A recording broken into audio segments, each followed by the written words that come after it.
Hi, I'm Dr. Matthew Norton, founder of People Plus Purpose, and your host on this episode of the Truth Behind Dentistry podcast. And today I am super excited to be joined by dental practice advisor and educator Bob Affleck. Bob brings 33 years of expertise as a practice finance specialist, broker, and management consultant to help dentists achieve their dream of practice ownership and peak success. That sounds so awesome. Welcome to the podcast, Bob. Well, you know what, Matthew, I just want to say how honored I am to actually be on this podcast with you today. I probably would say that I'm more honored because I know of your story, you personally, and know your story and who you are and what you're about. But most of all, I'm very excited that I'm on it because I've been able to turn a lot of my clients over to you as well. And I'm just already seeing, some really major changes within the culture within each of these practices that you've taken over. So I just want to say thank you for having me on. Well, thank you. I didn't expect that compliment, but I receive it. So thank you very much. And I do appreciate your support of what I'm doing. And I just want to say that I'm really enjoying our new developing friendship and relationship and getting to know you more. So I've been looking forward to this conversation as well. Oh, thank you so much. Absolutely. Yeah. Plus, I know that you never really have anything that controversial to talk about. So we'll see where we go, right? Until today. So maybe tell us a little bit more of anything that didn't get covered in my brief intro there, in terms of your background. Sure. Or what got you into dentistry. Maybe even it's a little bit about what's most exciting in dentistry for you. That's a big question. So primarily for me, I actually started out in the industry with a company that came into this market as a patient financing company. And they primarily brought me into actually do all the R&D of the product. And so my primary role and my purpose with this company was to learn how to get into the dental practices, how to get them to use the patient financing. And primarily with that, I also had to create systems for the dentist to show them how I could help them to increase their cash flow by decreasing their accounts receivable as well. So with that, it just really started to spark so much passion in me because I could really see that I could get in and really help these doctors and help them to make a difference for them. But then throughout the years, as it went on for me, I started to work with the younger doctors coming out of school, preparing them for practice ownership. And I then developed even more of a passion of helping them to set up a game plan for their success when it was time for them to purchase their own practice. So with that, I think that I couldn't see myself doing anything else, to tell you the truth. I just love what I do, and I want to do it for another 10 to 15 more years. So right now, as you said, I've been in it for 33 years already, but I want to be in it for a little bit longer. Keeps me young. Yeah. You started when you were 9. Then, right? Thank you. Yes, exactly. Yes. I was talented at 9 years old. Yes. Like I could imagine that.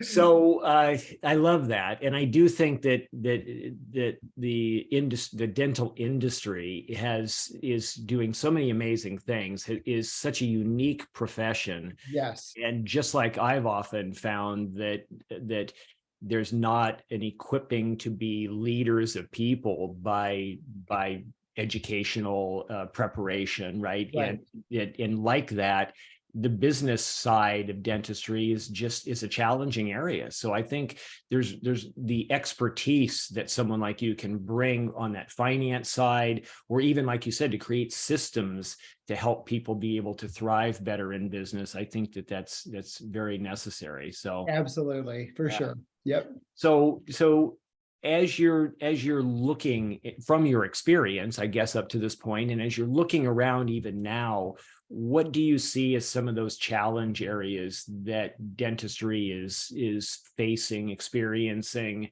And then we're going to kind of go into a little bit of some of what you see as some solutions for that. But what are some of the challenges?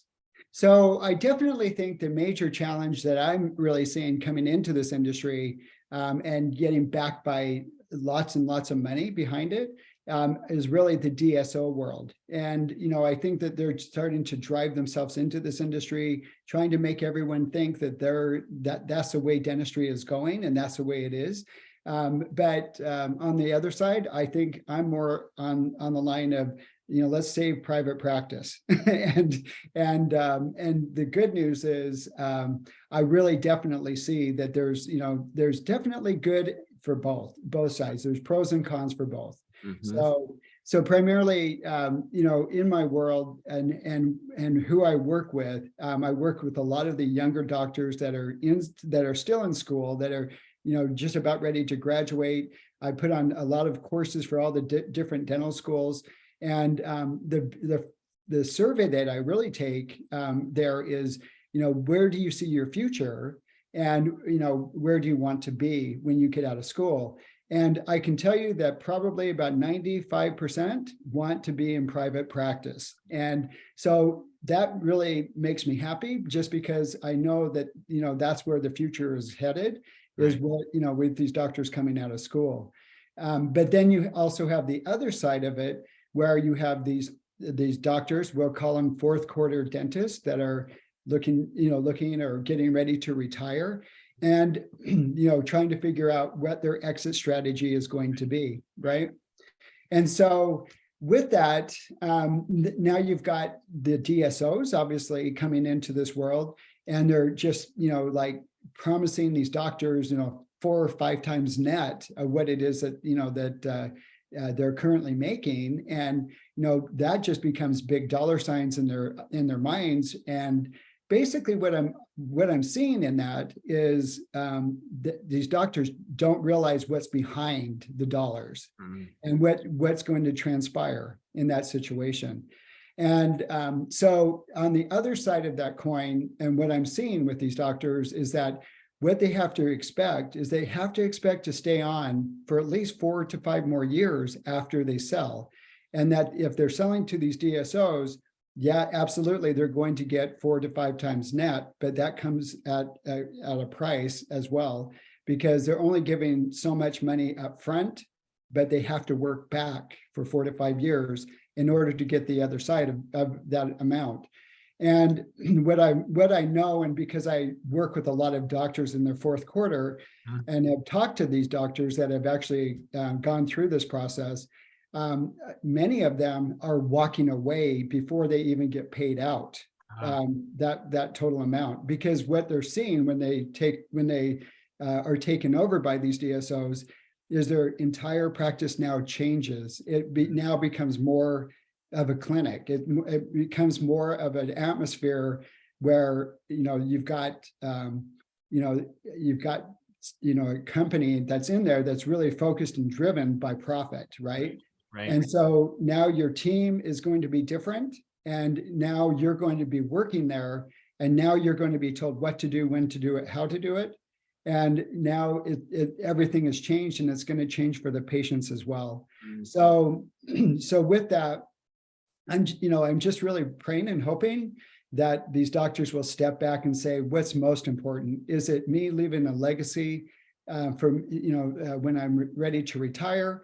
Or is that top dollar the thing that I'm really after the most? So yeah, that's a lot. Yeah, and those are really good considerations from both sides, right? I mean, Yes. I kind of would like to go both ways in terms of the beginning opportunities for doctors coming out of school and looking at what their options are. But I think that's also key critical, because so many doctors are not well prepared with an exit strategy, right, one way or another. That's right. But I would love to hear more, because it does seem like problems with, hey, I've built this was my baby, this is something I have nurtured and cared for, and now this does not feel like it's being cared for by anybody else, right? I now have to maybe meet quotas, I need to to deliver such amount of services for my contribution and to be able to get my payout. Correct. Maybe I'm not up for all of that right now. I mean, I am in my fourth quarter, right? Yeah. Part of it, but also the impact on team and who are the people that are surrounding me. So given all of that, let's go there first. When you look at options, at solutions, so for a doctor who is, and maybe they're not into fourth quarter yet, but they're looking ahead. Right. How would you prepare them to be thinking about what those options are from your perspective, from what you're seeing? So, I actually do work with a few fourth quarter dentists, and really the process that I take them through, and I want them to really look at everything on every aspect of what's going on there. So I want them to look at both options, because I don't want to be the one to say, you have to do it this way, but you need to look at both options and which one will be the right one for you. But I always like to sit down with them and say, if you're thinking, you would like to get X amount of dollars for your practice, then let's sit down right now, because, maybe you have a couple of more years before you decide to retire. Right now is the time to sit down and look at where your practice would sell for today, and what can we do to make it different when you're actually ready to retire. And so we actually will look at various parts of their practice. We'll look at their systems and how we can fine tune their system, and how we can actually make them more profitable. Because what doctors need to understand when they're selling their practice, the value of a practice is really what is the net income that seller is taking home. So primarily what we want to do is we want to look at various aspects of that. We also want to look at their tax returns as well. A lot of times dentists in general will, their CPAs will love to hide their income, throughout the expenses of their tax return. And then you can't really verify how much money they're truly taking home. But the reality of it is, if a doctor's looking to sell, we need to show as much net income as we can in order to get top dollar. And that goes for both DSO and also private sell as well. So, that they've got to prepare for that. So I would say prepare at least 3 years ahead at minimum.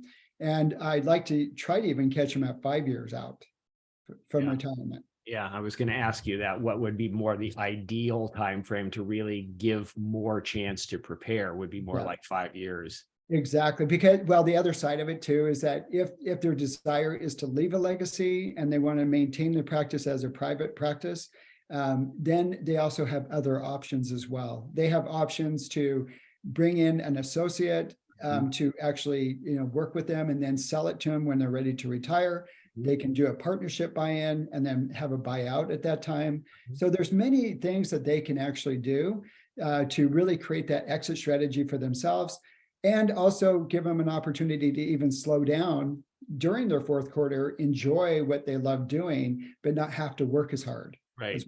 Yes. I like that. And I think there are many doctors who are not necessarily have a clear finish line when it's like, I don't want to do any of this anymore. I just don't want to do it like this. Correct. Exactly anymore. So, and I think there are a variety of options, right? To where they wouldn't have to even necessarily completely sell if they, there's, I think, a lot of creativity in terms of what an associate who became a partner, or there's a buy-in over time for that person, to where it does get to still be maintained more in the way in general that they've practiced and with people that they've been working with. They could sell, as you say, to just one other individual dentist. It could go all the way to a DSO, but maybe tell me what do you see in terms of a middle ground? Do you see a middle ground much? And this could be for new doctors coming in or for those heading towards the exit, that's not fully corporate, but is not simply a solo doctor practice. What else are you seeing? There are organizations out there that actually will come into a practice. In fact, I'll just give them a plug right now, but it's called Saving Private Practice. But what they do is they actually come in and literally manage more to the business side of the practice, but allow the seller to actually, the seller to actually work and maintain the practice the way it is and has been the entire time that the seller's been there. So nothing ever changes for that doctor at all, and it doesn't change for the team, and it doesn't change for the patients. So, it's those organizations that I would say, if you have to go to a middle ground, that would probably be the best. Okay. Okay. And since this is the truth behind dentistry, right? This name of this podcast, we're dedicated to truth here, or maybe exposing a myth. Yes. So relative back going to the other side then of students graduating, coming into practice, and you alluded to it a little bit in terms of this dream picture that's being painted, which you were, I think, beginning to say that's kind of a myth most of the time. Say a little bit more about that myth and where the doctors, the young doctors, are confused maybe about those options, and maybe some other considerations for a strategy in when they can't really afford to necessarily, many of them, to put the money out to buy their own place. I mean, that would be one thing that would be holding them back, but they don't really want to sell their, I don't know, I guess I want to say sell their soul. That sounds a little bit dramatic, maybe, but they don't want to sell out maybe of all of their dreams to a larger corporate entity. So tell us a little bit more about that. So again, while they're even in dental school, what's happening, and it's also happening with the associations like the ADA, the CDA, all the different associations out there. They're getting, the DSOs are pumping money into those organizations, including the schools. So the DSO is coming into the schools, making them believe that that's the way to go, So with that, what they're also learning and knowing, based on even the programs that we put on in these schools, is that they do have that opportunity not to have to go to a DSO. What we really tell the doctors is, or these young students is, absolutely go there and maybe get some experience as far as your clinical skills are concerned. Build up your speed and your procedures and all of that, become great at that. And then basically at the same time, be able to start looking for your own practice. But when it comes to these dental students, what they're telling us is that they don't want to be told what to do, when to do it, and how to do it, which is exactly what's going to happen to them if they go to a DSO. The other side of it too, and I don't want to throw this out there, but I'm going to, primarily, the other side of it too is that, these DSOs are driven by profit. And so a lot of times these students will come into these DSOs and be told exactly what procedures they should be looking at today, and whether or not they probably need it, So I always like to share with the young students, let's not put your license on the line if it's not needed, right? So I know I kind of reverted to another direction there, but that's okay. But I do know that that's happened and happening, unfortunately. But I think that dentists just should be conscious of the fact that they don't want to put their license on the line. But bottom line, the great news is they truly see themselves in a private practice, and they see that for their future. The other good news, and this is something where we could probably do this on a whole nother podcast, but primarily it's really knowing and understanding that dentists, even not even a year out of school, can actually purchase their practice, and they can get 100% financing to buy their own practice. So with that, what the lenders are looking at is, can the practice that they're buying afford their debt? Because we all know they all come out of school with all this debt. Right. But the bottom line is, if they can afford, if the practice that they're buying can afford the debt, then they can afford the practice and they'll get approved for 100% financing. So just like, for example, I am working with one of my clients, and she's been out of school not even 6 months and now buying $1 million practice. Wow. Yeah.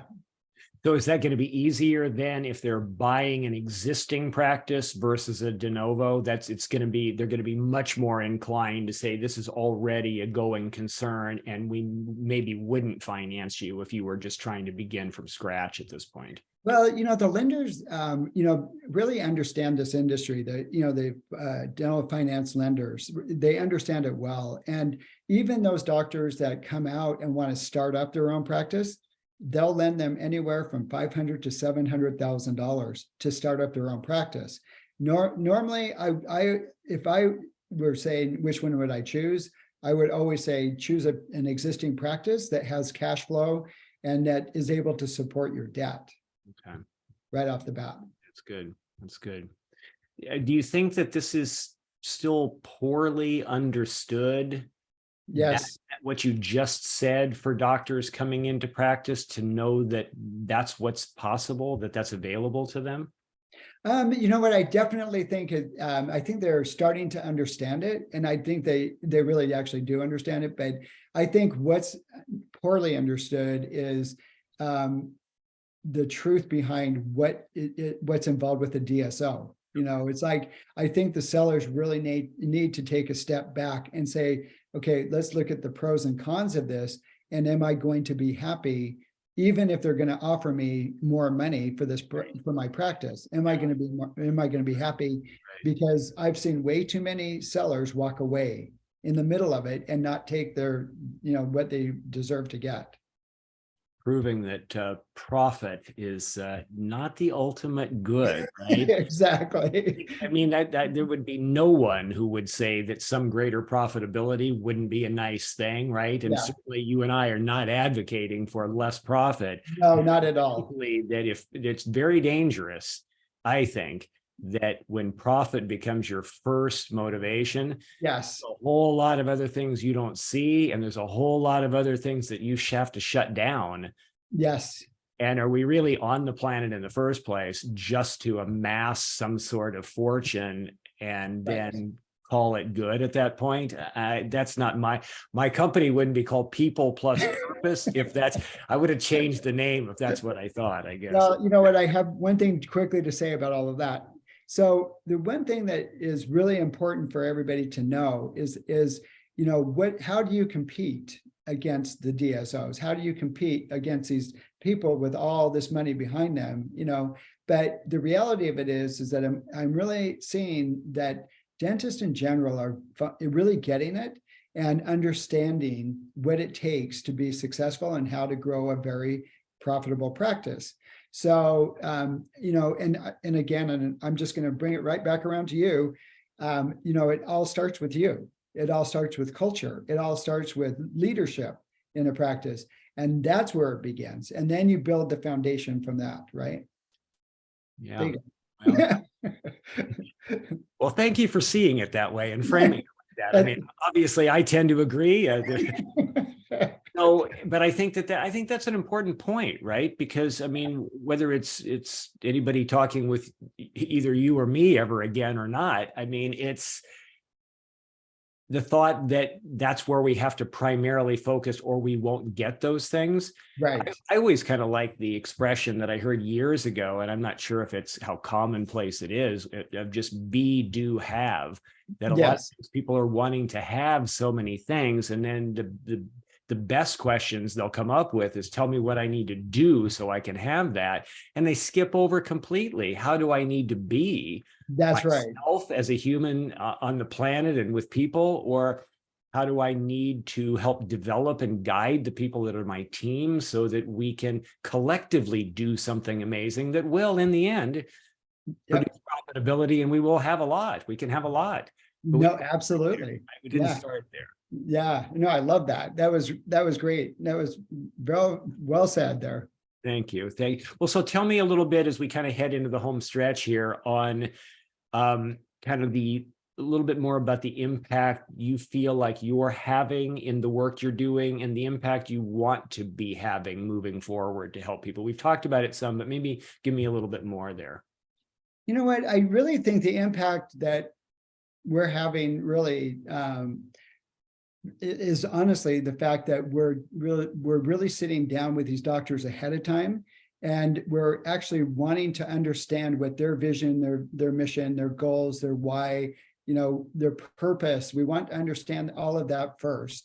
And then we help to create that vision, that vision for them, and everything moving forward is based on that vision, right?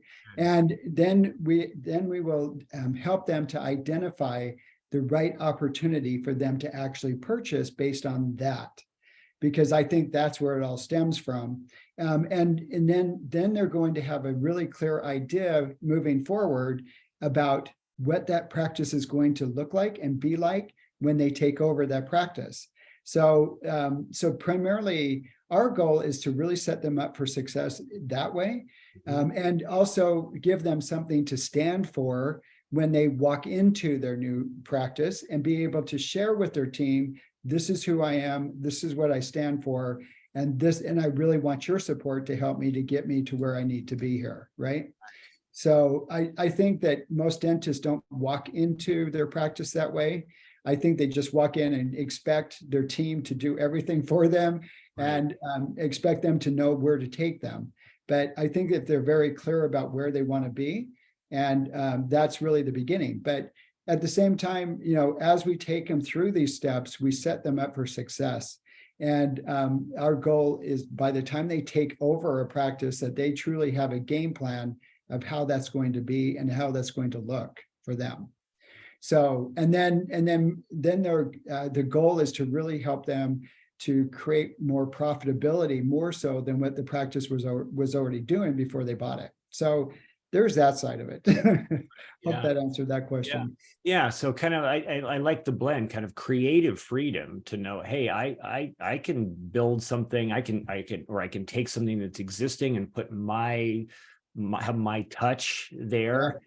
And yet I can still have support. I think that's the combination people want. They want a degree of autonomy and creative freedom, which is what the DSO challenge in many ways, right? Yes. But also I do want support. I don't want to be left alone. I don't want to have to figure this all out by myself. I need somebody to guide me. Right. And I need some processes. I need some guidance in that. So yeah, absolutely. And that's really what we're here for. That's what we do. So, we want this, we really truly want to set them up for success, but we also want to make sure that they understand what that business is like and how to run a business, not just be a doctor. Right. Right. And one of the assessments that I have people take, just kind of a foundational one to gather some input as to where they feel they may be struggling in some key areas. One of the questions is often answered, about their kind of approach to like why they're working. Yes. I forget exactly how the question is framed now that I'm trying to think about it, but the answer is often that they are working hard, and that as long as they just keep working hard, they will achieve the results they're looking for. And framed in such a way because it does reveal, I'm trying to reveal for people to lead into a conversation that just working hard with no clarity of destination and no guide to get there is a recipe for burnout. Yes. Not necessarily the recipe for peak success. So absolutely. I'm glad to hear you say some of that. Well, this has been great. And I feel like we could do like 3 or 4 more of these pretty easily. Just give me a call. I'll be more than happy to. This has been fun. Yeah, good. Thank you. It's been fun for me as well. So for those listening who say, man, Bob he's got some good stuff to say, and it sounds like he's doing some good things. If they want to get in touch with you and know more, what's the best way to do that? They're absolutely welcome to email me or contact me by phone. I'll be more. I don't know if you're going to give that information directly, or do you want me to give it over? Go ahead and just let us know. So I prefer. I mean, you're welcome to call me. I always prefer text first, so you can text me at 949-939-4550, and just text me and just say, "Hey, Bob, this is so and so.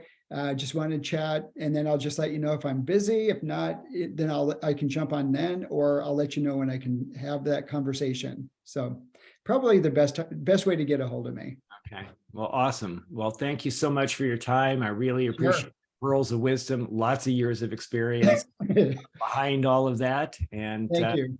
yeah, and thank you to all of you that have been listening, and hopefully you've enjoyed the conversation, learned some things, and maybe had a little bit of fun with us today as well. So this is Dr. Matthew Norton of People Plus Purpose. I'm with Bob Affleck of Dental Coach USA, and we just wish you the best rest of the day and hope to see you again soon. Thank you. Okay, recording.